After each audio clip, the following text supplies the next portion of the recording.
welcome to Off-Frame Games. My name is Chris, and we are playing something new. Now, normally, I am more one to finish a game and then start another one. However, I stumbled upon this game that came out as of the 28th, which would be yesterday, depending on when this actually goes up. And it just seemed to fit that I think I can work an extra game in the schedule. So I don't know much about this game. I know that the people who made this game previously made this game called Jatoon, which was a very well hand-drawn Viking story-based game. I never played it, and that's unfortunate, but not really. And nothing against the game or the developers in general, just Vikings are not really my thing. So, but now they've made a new one. They've made this game, Sundered. It's, as you can tell, it's very hand-drawn. It looks cool. It looks really crisp. Which, one, is really good. Two, it's a Metroidvainia. It is also kind of like a randomized roguelike. It's where every time I die, the layout of the world kind of changes, and we'll notice more as we continue. But as I come up to this, I just want to just make a little note. So we have, this game is generally a Metroidvania game, and there will be parts that I will be cutting out, and only because it has moments of inactivity where I'm just running from point A to point B, sometimes with enemies. Anything I cut out is going to be non-important to the story, and I did have a previous save file. I only played for about an hour just to see how things would go. So you and I are going to be enjoying this game together.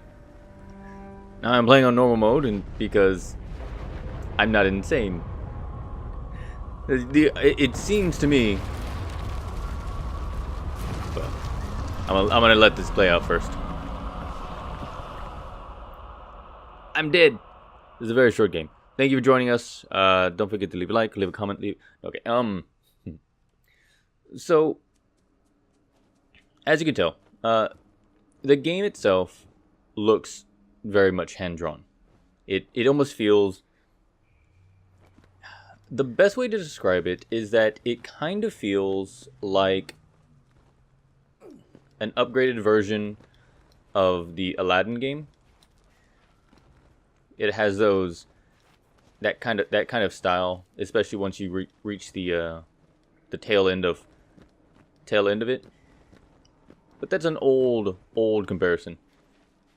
Obviously, Jatoon, which was a very another hand-drawn game, is going to be a more apt comparison. But you know, if you never played that, just know that this game, well, as you can see, is very pretty. It's adorable. Oh, god damn it! So that little thing I picked up was a health pack, or it's basically a health pack. I can only hold one at a time until I upgrade my stacks or my abilities, and I upgrade my abilities and things with him or it. To be fair, he's a shard.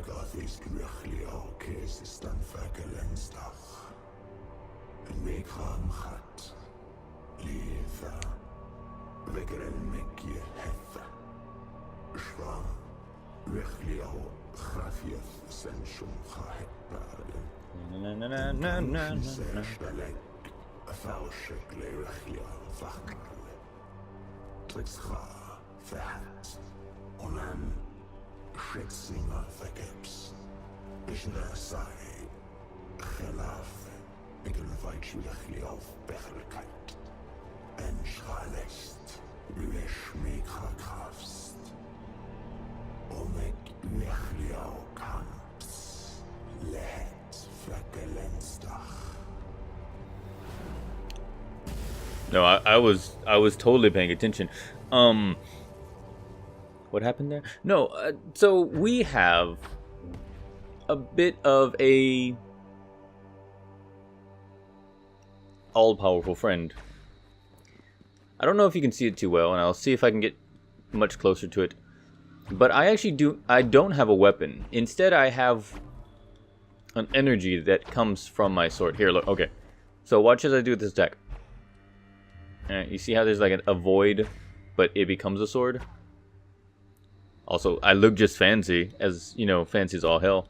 And it then wraps around my leg as I do this little side kick. We'll be using a lot of a variety of abilities. It's not contextual combat.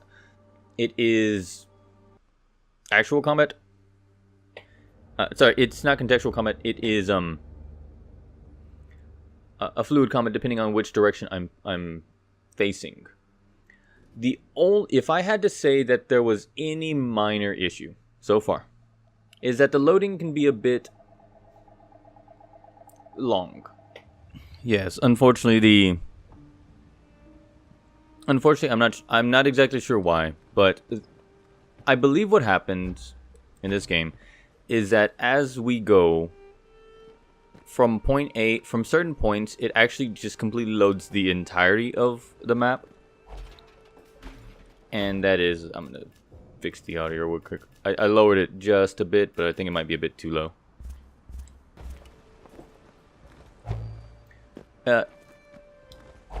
It loads the entirety of the map, and if you've ever played a Metroidvainia style game, when I say the entirety of the map, I mean the entirety of the map. Okay, so these little bastards are, well, bastards. They're easy enough to take out.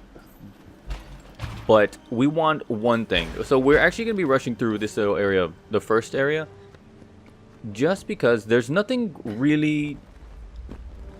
The way the game works is that it loads.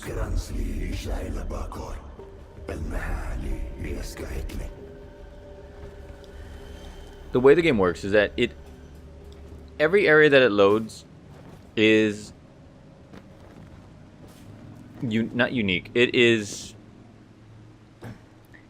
How do I put it? I don't know. I know a little bit about game development, but I don't know like the full terminology a bit about it. But every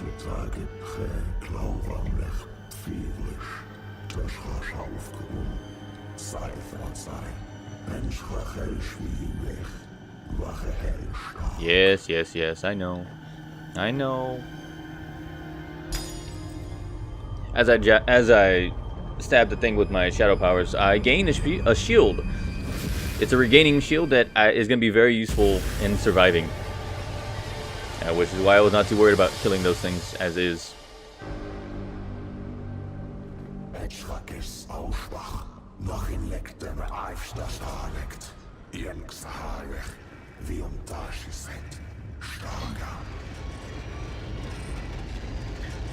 So as I was saying, the game itself has... I know a little bit about game development, and I am working towards be able to learning more. So I don't know all the terminology, but I understand the concepts behind a lot of the stuff. So what happens in this game is that each of these areas are mapped out. What was it? Okay, it's like Minecraft. Each of these areas are completely randomized. But by making it randomized, it actually loses the ability to have like the area fully fleshed out, like much like you would see in like our current game Hollow Knight. The way this works, each of these areas individually are going to be actually piecemealed randomized. So that, except for areas like this with a door, which will be connected to a bottom piece, the area itself is not uniquely built. It is procedurally generated. That's what it is. They're procedurally generated. So The only thing that we really have to worry about is maybe finding a few of these little opening areas, and then when certain enemies appear. And the enemies will appear randomly as time goes on. As you can see, these little worms. These little worms, they appear just out of nowhere, and the little tentacle-looking dudes, they just appear from the sky. So, you know, I can spend as much time as I want running around exploring, but ultimately these guys will appear, and these guys will make my life a living hell. Right. The good news is that we do eventually kind of get a map, and it does mark all of the locks. The locks are going to be the places we're going to have to come back to. But as of right now, well, we have to go to the other side. So let's just continue on and actually get to something a bit more interesting. We'll see a lot of fighting. We'll see a lot of stuff. But for now, let's just go up here. Oh wait, I came from here. No, I don't want. So if nothing else, let's take stock of what we do know about this game so far. One, even though the area is procedurally generated, each area does feel actually a bit unique. Like there's enough damaging areas. No, I want that. No, I don't. Actually, I don't need that. It's I can only hold one health pack, so it doesn't really matter.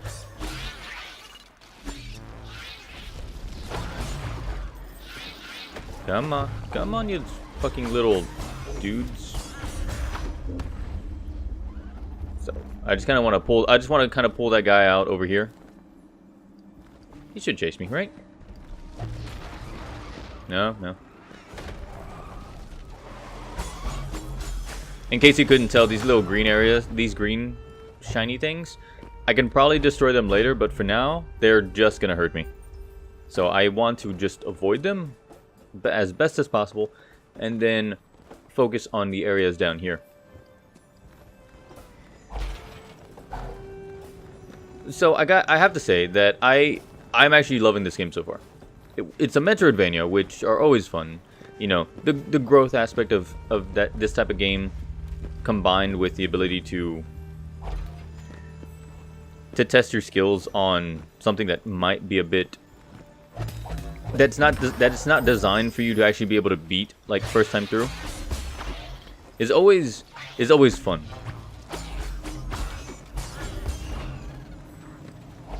If you've ever played a Metroid game, and let me start over. If you've never played a game like Metroid, like Castlevania, as we continue down these games, continue in the world, what happens is that as we explore, we can only unlock areas after we have a certain ability, after we have a certain skill, after we have a certain something. Sometimes it's just going the long way around and opening up a path, which as of right now happens in this game. No, let me out. Sometimes, very much like in Hollow Knight and in Metroid, you know, you need an ability that will give you an extra jump. You'll need an ability that will give you. Where am I going? Oh, okay. That'll give you something, and as we explore, we're gonna get more abilities. The first time we're gonna be doing this, I will die. It is very possible for me to survive, and I'm gonna try as hard as I can not to die, because dying can get annoying, especially when I'm editing out deaths. No, instead what we're going to be doing is we're going to be focusing on... No. There we go. Here's the path I was looking for.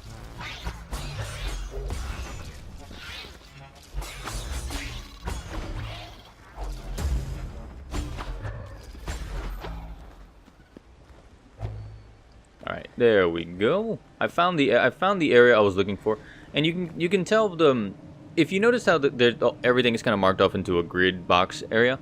This is what I mean by procedurally generated. The large square layouts are always going to be there, but the individual boxes are going to be different each time.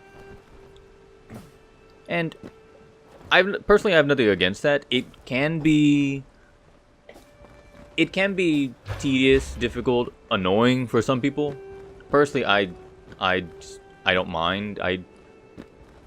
No, rather the word I don't care comes to mind. In the fact, in so much that it does not bother me to the extent that it becomes an issue. Okay, so this is roughly about as far as I've gotten. And I want you to know one thing. If you do manage to pick up the game, which one I highly suggest. It came out, you can pick it up on Steam, and you know, give support to the guys that, you know, created it. But these guys will start overtaking you if you do not pay attention. So yes, they're small. No, they don't do a lot of damage. Yes, your shield can like absorb most of their stuff. Oh, but once you got like about 20 of them on screen, oh yeah, you know, you don't want to let them run free. You want them dead. You want to murder them in their sleep. You want them dead. Because more so, those are not the only enemies that we're gonna face.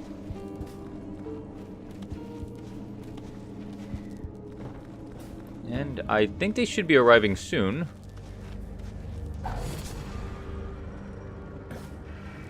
But that was an opening. That was at least now we're able to. Oh, I didn't mean to use that. I accidentally used my health pack when I had like full health. And if you know anything about games, you know that is bad. Very, very, very bad. Oh, there you are, meteor bastards.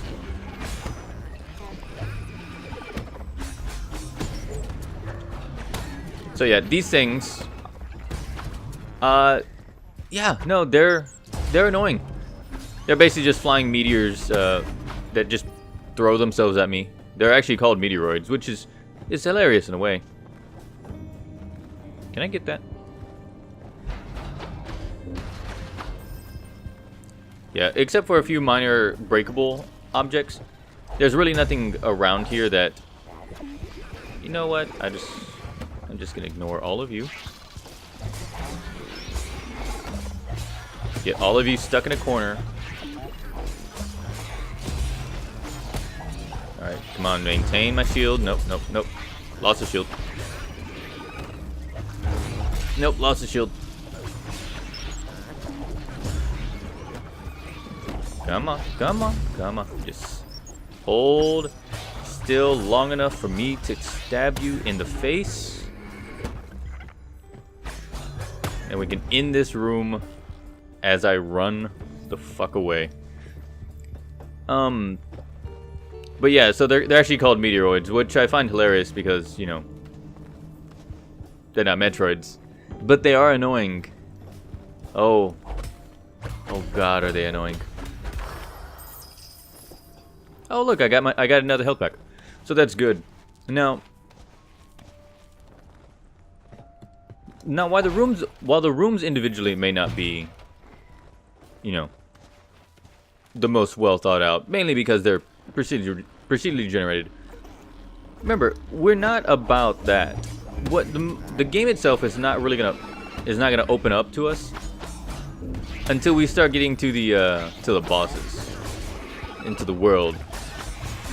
And I know a bit about the story. The story goes, well, I'm gonna leave the game to tell you the story, but what I will say is that it has been a while since I've played a game that has an eldritch elder god hook that doesn't seem pandering.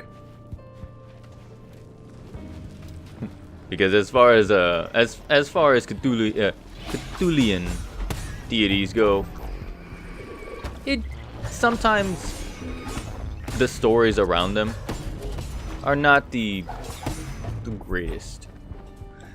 If you don't know anything about Cthulhu, Cthulhu is an elder god.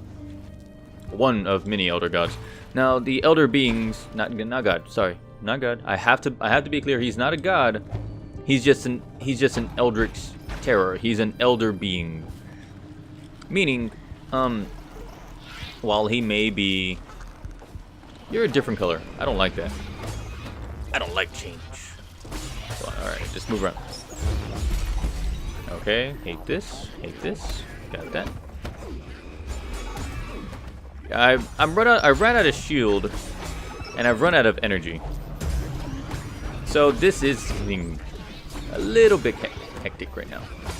So I apologize if my commentary, which is not the greatest to begin with, is starting to suffer. Even more so. Ow. Alright, just pick them off. Slowly pick them off. Alright. I got a little bit of shield back.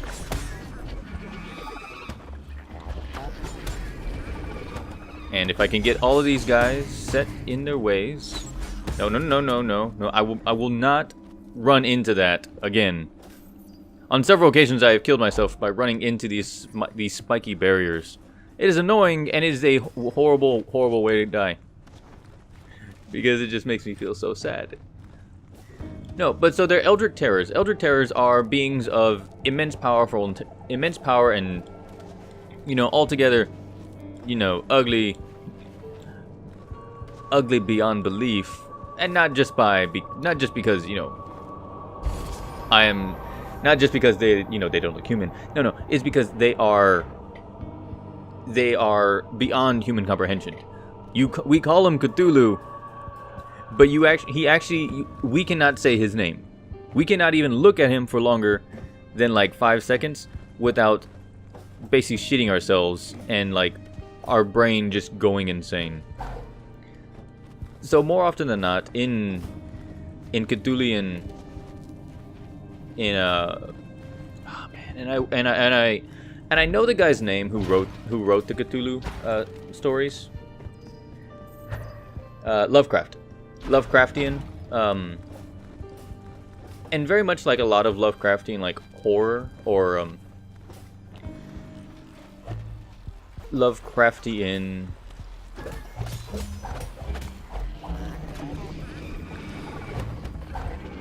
Come on, just get out of my way.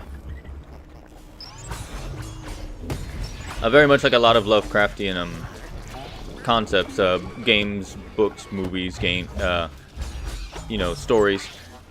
More often than not, you are fighting Cthulhu. And with the thing that is beyond mortal comprehension, the thing that if you look at for longer than like 5 seconds, you go beyond insane, it leaves a weird aftertaste when in a game or in a story you confront the terror and fight him hand to fist, sword, magic, whatever. And that's that's a thing that a lot of Lovecraftian stories tend to lack. They lack the nuance of what, you know, Cthulhu is, the elder being is, and it's not something you can fight. It's something that is just pure, unadulterated, not evil. It's just beyond comprehension. The best way to describe it is, say you were an ant. Yes, I am talking about those ants. Say you were an ant, and you come across a giant a TV screen, a regular TV screen. Let's say that your comprehension is strong enough that you know, oh look, it's a giant TV.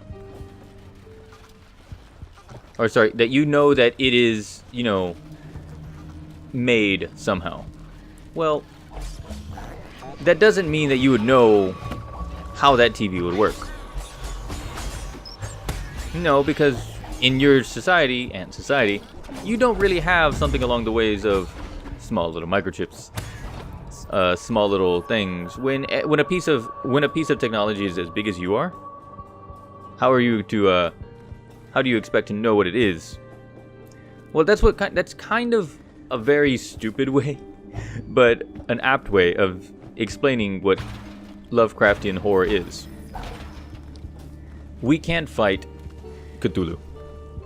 We can't fight Cthulhu because we are a non-factor to him. we're just a non.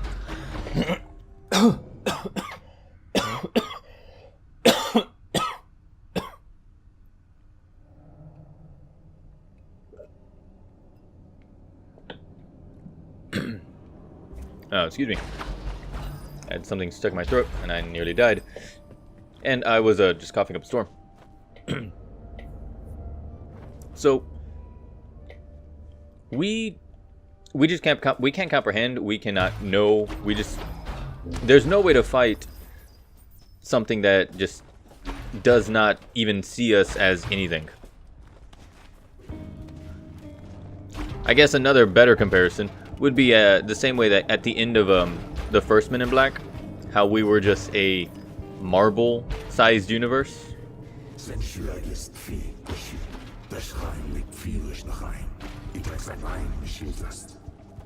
You know, I realize now that because I messed up and used my health pack, I have half health, I have a little bit of shield, I have no boosts, and I'm gonna come and I'm gonna fight some stuff. So yeah, this will be fun. All right, so let's find a good spot to fight things. All right, if I can get people in a corner, might be good. Oh well, no, okay. Never mind. I am dead. I am beyond dead. I am just slightly alive.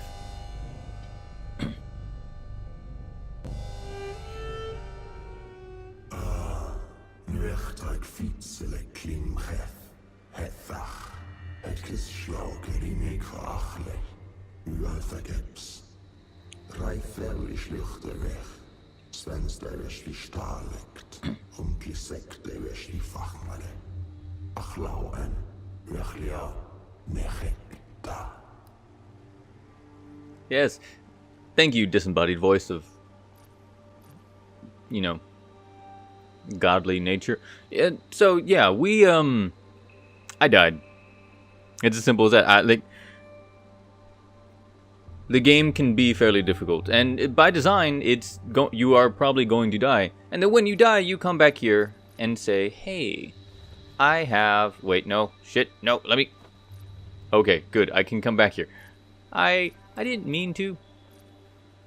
I didn't mean to back out. So we did gain a health charm. Rank 1. Advantages. Monsters have a 4% chance to convert their shards into a health elixir. Disadvantage. Enemies drop 15% fewer shards. I don't know if it's worth it, but for now, let's go ahead and increase our abilities. So we'll max out shield. We have a choice between armor, reduces incoming damage, increase my overall health by 15. I think I'm gonna increase armor. We can now increase the melee damage or luck and regeneration. Let's go damage, luck. We'll add some shield regeneration, increases shield regeneration. That's good. And then we shall let's work towards this health elixir. And we'll need to die probably about once, maybe twice to fill that out. But we've boosted ourselves just a bit more. with a faster recharge, I don't think we need to have the extra HP boost just now or just yet, because otherwise it's gonna be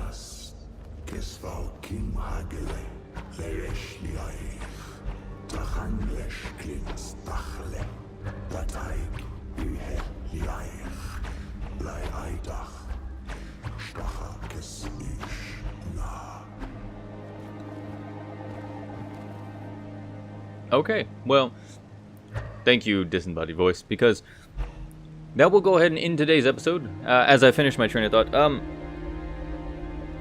But yeah, no. So I want this game, and I don't know. Obviously, I want this game to have a good Cthulhian, Lovecraftian, world building, in the sense that, as I mentioned, at the end of the day, I shouldn't be able to comprehend and fight the elder beings, but if done correctly, which I think I'm already using the powers of an elder being to fight and survive, because I'm probably already dead. I got eaten by an octopus, so whatever. We'll see what happens. Anyways, thank you for joining us at Offrame Games. I hope you enjoy the series. I hope you enjoy the game. I hope you enjoy the channel. And I apologize if I rambled on. I may have forgotten to sleep again. But in the meantime, I will see you tomorrow. You have fun out there. I am gonna go back to bed. I'll see you guys later.